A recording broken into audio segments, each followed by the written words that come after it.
You have big goals. You can see the future you want so clearly it feels close, almost reachable.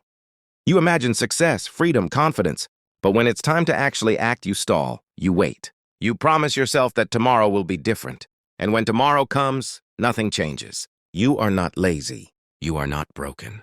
And you are definitely not alone. This is a psychological pattern, one that traps ambitious people more than anyone else. People with vision, ideas, and potential often feel the most stuck. Not because they can't succeed, but because their brain has learned to protect them from discomfort, instead of pushing them toward growth. Here's what your days probably look like. You wake up with good intentions. Today you'll start. Today you'll take action. Then you check your phone. A few minutes turn into an hour. You tell yourself you'll begin later. Later becomes tomorrow. At night, guilt shows up. You replay everything you didn't do. You promise change. Then the cycle repeats. Inside your brain, there's a conflict. One part of you wants achievement, meaning progress. Another part wants comfort, safety, and ease. The comfort side is winning, not because you're weak, but because your brain is wired to avoid pain and chase pleasure. Effort feels risky. Failure feels threatening. So your brain offers relief, scrolling, distractions, entertainment. Dopamine replaces discomfort. And every time you avoid action, your brain learns that avoidance equals safety. This isn't laziness. It's survival mode. But here's the cost. Every day you avoid your goals. You reinforce the identity of someone who doesn't follow through.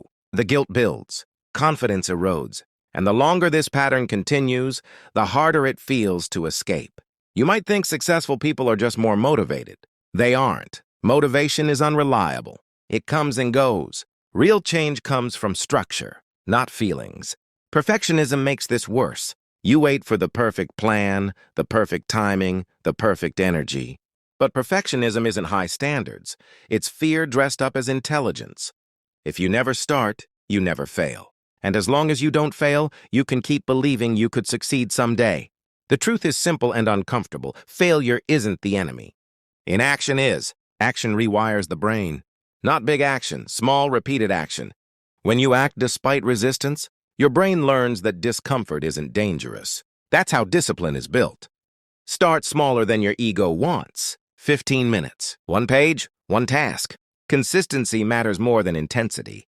You're not trying to change your life in a day. You're teaching your brain a new pattern. Your environment matters more than willpower. If your phone is nearby, you'll use it. If distractions are everywhere, focus won't survive. This isn't a self-control problem. It's a design problem. Remove temptations. Make focus the default. Stop consuming motivation content and calling it progress. Learning feels productive, but execution is what changes your life. You already know what to do. Now do one thing. Your first attempts will be bad. That's normal. Quality comes after consistency. Showing up comes before confidence. You will fail some days. That doesn't matter. What matters is returning. One bad day doesn't erase progress unless you let it. You are not lazy. That's not who you are. That's a pattern you've been repeating. And patterns can be changed. Ambition without action is fantasy. But action, taken consistently and without self-hate, builds the life you keep imagining. Stop waiting. Start small. Start now. The version of you that acts already exists. You just have to show up long enough to become them.